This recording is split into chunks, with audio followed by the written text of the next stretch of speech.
हाँ जी, कैसे हैं आप? सब ठीक ठाक है। तो आज मैं आया हूँ गांव में। और गांव में मैं आज काफ़ी दिनों बाद आया हूँ। पिछले मुझे लगता है कि मैं 25 दिसंबर से पहले पहले गांव था। और उसके बाद कुछ कार्य की वजह से गांव की तरफ नहीं आ सका। और अब आजकल थोड़ी सी शिमला में 4-5 दिनों से मौसम भी ख़राब है। कभी भी बर्फ़ पड़ सकती है। खैर इस बार मौसम तो शिमला में अटकेलियाँ खेल रहा है। हम 25 तारीख को भी इंतज़ार कर रहे थे, कुछ छोटे छोटे फायर लगे भी थे। लेकिन अब तो शायद 3-4 दिनों से लगातार ख़राब मौसम है। कभी बारिश भी हो जाती है। आज तो खैर बहुत सारी बारिश हुई है, तगड़ी बारिश बारिश हुई है।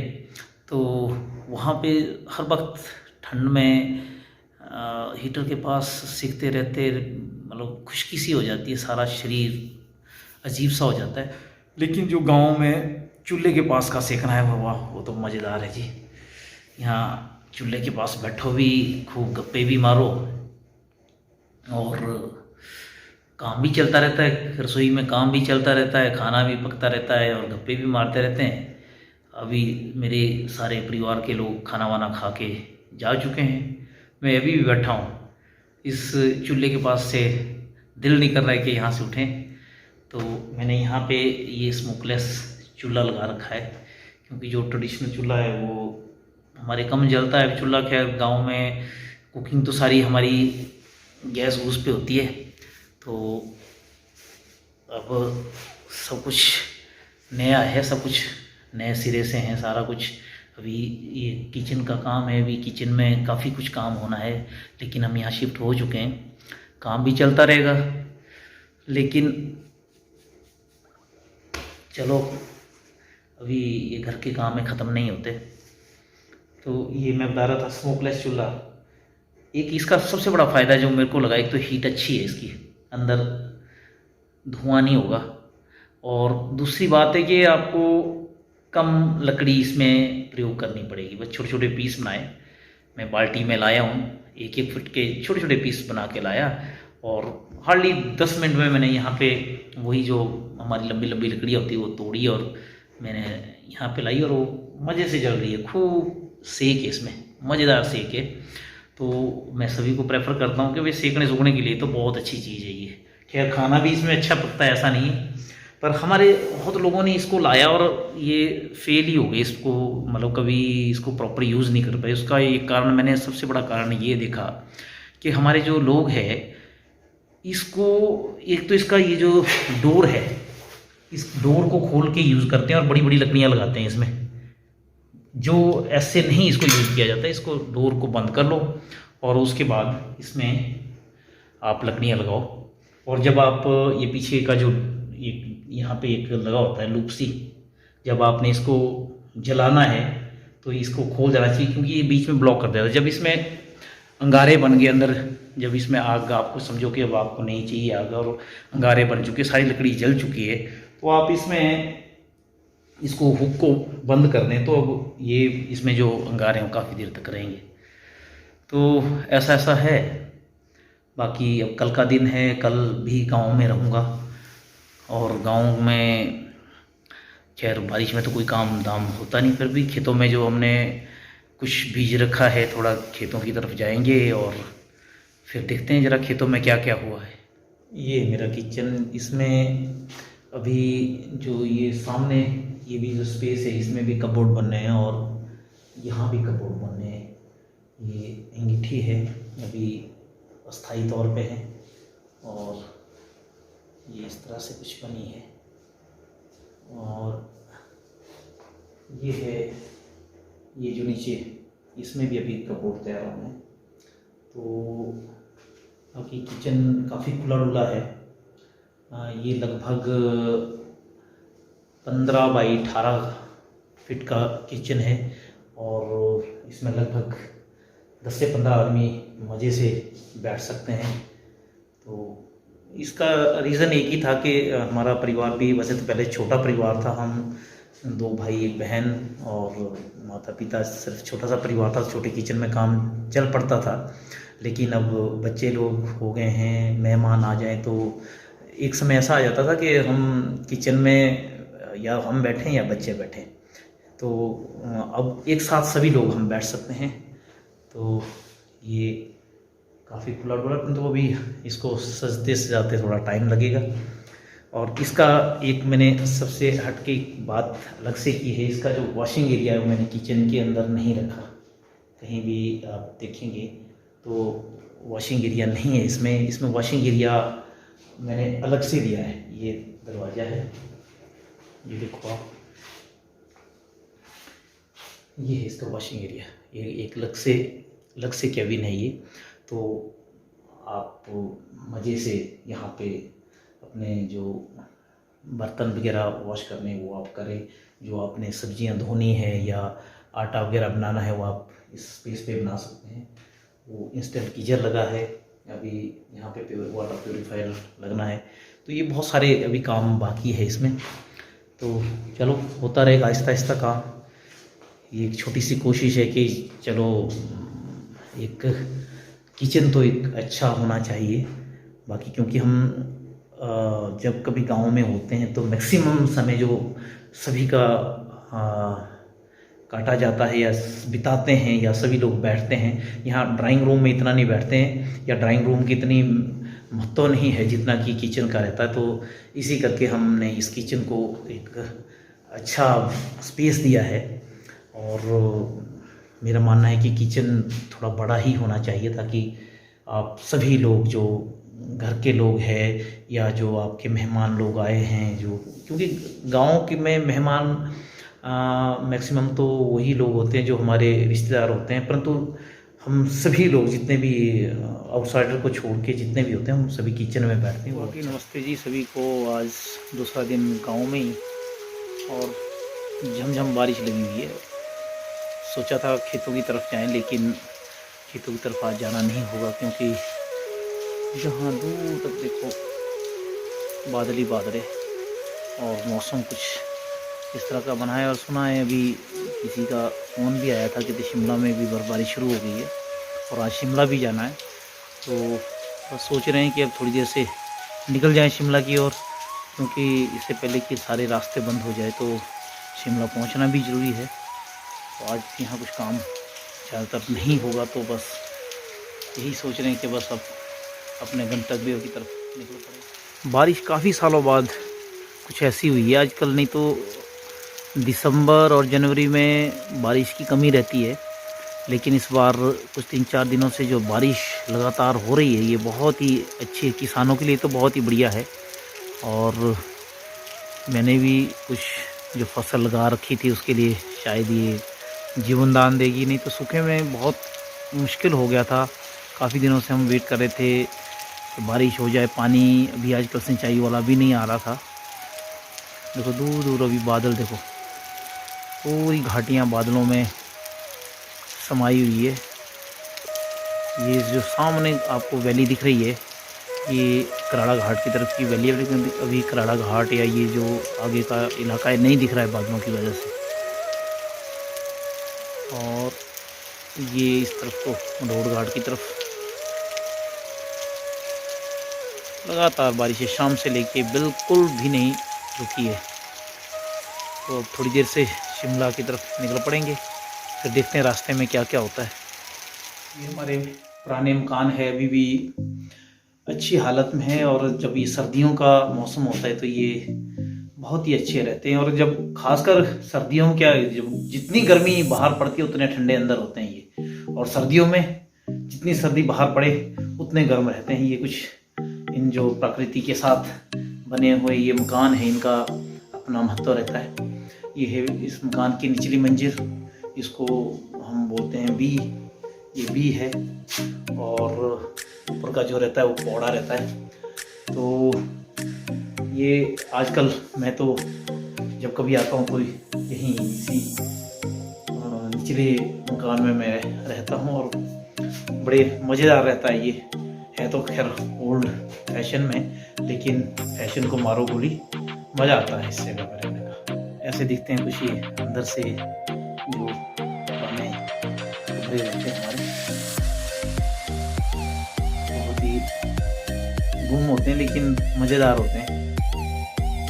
तो बाहर का तो पता नहीं लगता। यहाँ पे हम हमेशा जब कभी आप यहाँ पर रेस्ट कर रहे हो तो आपको अलार्म रखना पड़ेगा, नहीं तो टाइम का यहाँ कोई पता नहीं चलता। आखिरकार अब हम चल पड़े हैं शिमला की तरफ, और शिमला की तरफ रास्ते में कुछ ऐसा नज़ारा है, चारों तरफ वादियों में बादल ही बादल, बहुत ही खूबसूरती नज़ारा। और शिमला पहुँचते पहुँचते मुझे बर्फ़ का सामना करना पड़ेगा। ये तो नीचे गांव बहुत खूबसूरत लगते हैं, बड़ा अच्छा। और कुछ कुछ धूप भी आने लगी है पीछे से, तो ये ऐसा कुछ मौसम रहता है बारिश के बाद जब हम शिमला की तरफ आते हैं। और ये क्या खूबसूरत है, सारी पहाड़ियाँ बिल्कुल ढकी है बादलों से।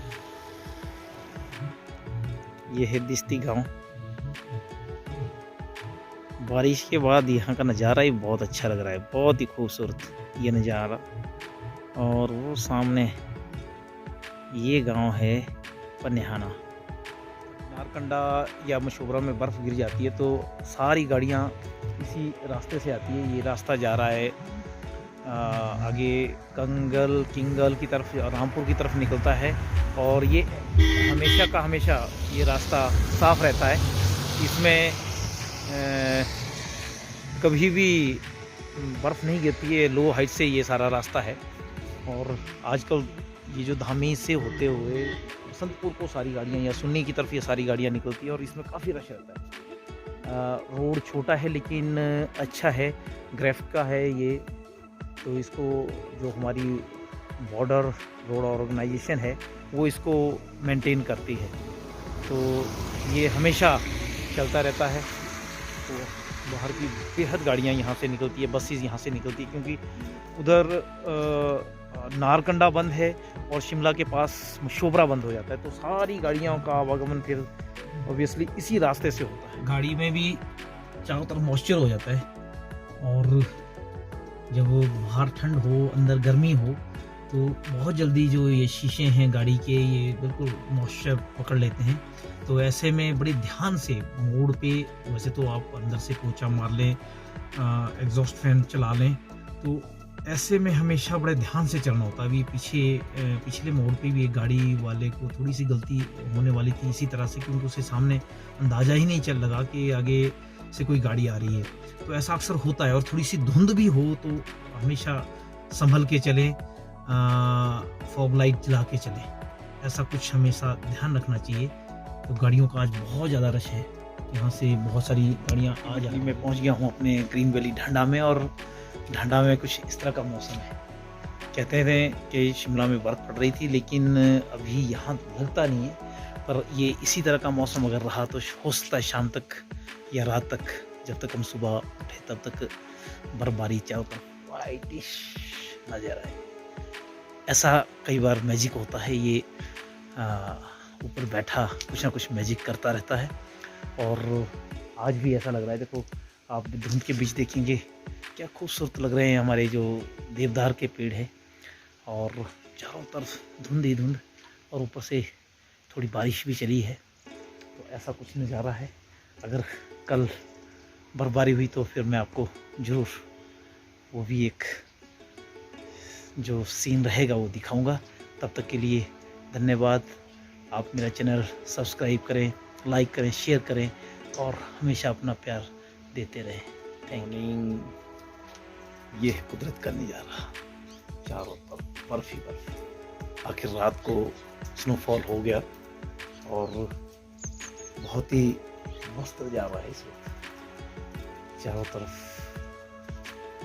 ये काफ़ी दूर दूर तक हुआ है स्नोफॉल। आगे दिखेगा घाटी की तरफ, उधर बनोटी, और यहाँ तो खैर पूरी वैली में ये ग्रीन वैली बिल्कुल वाइट हो गई है।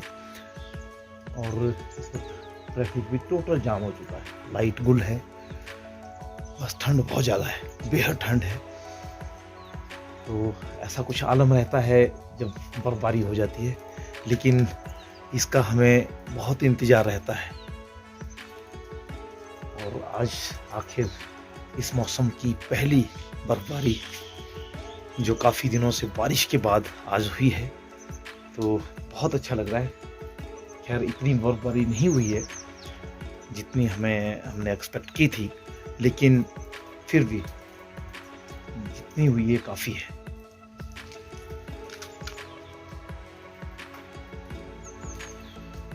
ये वादियाँ आज बहुत ही खूबसूरत लग रही है और चारों तरफ मज़ेदार सफ़ेद चादर जो कुदरत बिखेरे बैठी है। हर कोई इसको देखने के लिए आतुर रहता है। तो आज वो आखिर समय आ चुका है। लाइट भी नहीं है और जब लाइट ना हो तो बड़ा मुश्किल हो जाता है। बेहद ठंड इतनी ज़्यादा हो जाती है ऐसी बर्फबारी में कि बहुत मुश्किल हो जाता है फिर बिना लाइट के रहना।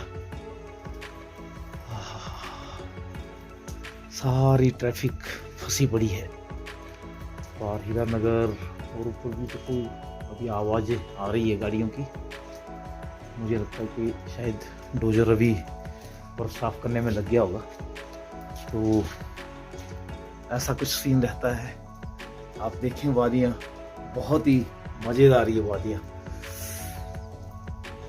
बहुत इंतजार था इन वादियों में बर्फ का और आज आखिर बर्फ पड़ चुकी है। बहुत सख्त है ये, रात को पड़ चुकी है और बहुत ज़्यादा सख्त है ये। इन वादियों में अक्सर बर्फ की जब चादर बिछ जाती है तो बहुत ही मज़ेदार सीन रहता है। देवदार के पेड़ों के ऊपर देखो आप, बिल्कुल वाइट क्रिसमस ट्री की तरह ये बने हैं और ठंड से जबड़ा बिल्कुल मेरा चल नहीं रहा है। ठंडा काफ़ी है क्योंकि रात को बर्फबारी हो गई और रात को बर्फबारी के बाद ये इसके ऊपर पाला पड़ जाता है तो और ठंडा हो जाता है, बेहद ठंडा हो जाता है। आप देखेंगे इस वक्त कहीं भी कोई आवाज़ नहीं आ रही, सिर्फ गाड़ियों को छोड़ के टोटल सन्नाटा हो जाता है, टोटल सन्नाटा हो जाता है इस बर्फबारी के में। और अभी आज ड्यूटी भी जाना है, शिमला की तरफ जाएंगे। मैं आपको आगे अगले एपिसोड में बताऊंगा कि शिमला का क्या हाल है। वो सामने की पहाड़ियों में बहुत दूर में आपको नहीं दिखा पाऊंगा, वहाँ भी बर्फबारी हो रखी है। ये विजिबल नहीं है कैमरा से और ये है हमारा पंचपिपलू और जो बाड़ी धार और उधर कटफोड़ का टिब्बा बोलते हैं, वहाँ भी बर्फबारी हो रखी है, सारी टोटल बर्फबारी हो रखी है। तो ऐसा कुछ सीन रहता है। पर चलो आप हमारे साथ बने रहें और आगे आपको बताते हैं कि आगे क्या क्या होगा। नेक्स्ट एपिसोड में बताऊंगा। बहुत ही खूबसूरत ये नज़ारे।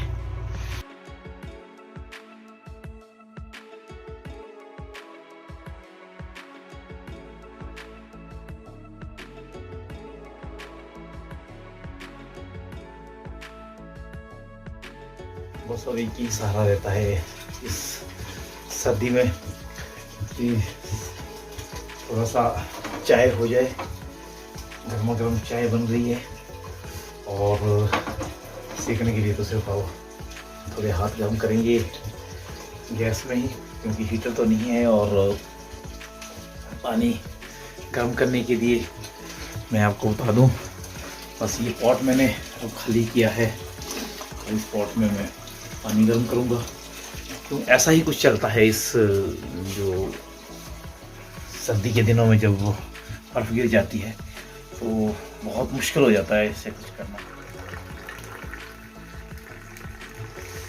गर्मा गर्म चाय